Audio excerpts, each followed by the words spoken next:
Сәлем қыздар, менің каналыма подписация етіп, қоңырау белгісін басып, қазақша каналдың дамуына үлес қосыңыздар. Бүгін сіздермен өте оңай осындай қимақ пісіреміз.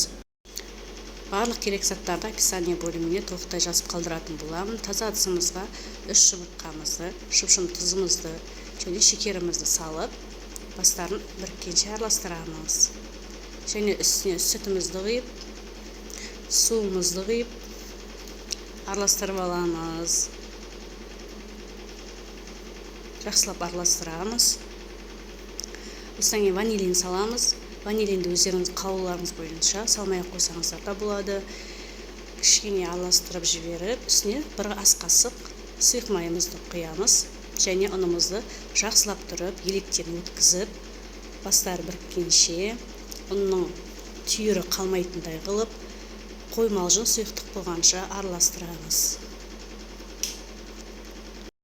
Қыздар, ұнымызды осылай араластырып болғанша отқа табамызды қыздыруға қоямыз.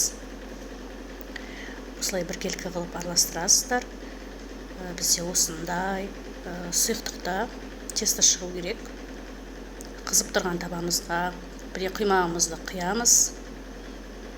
Бірінші беті піскен кезде жиектері осылай қызарады.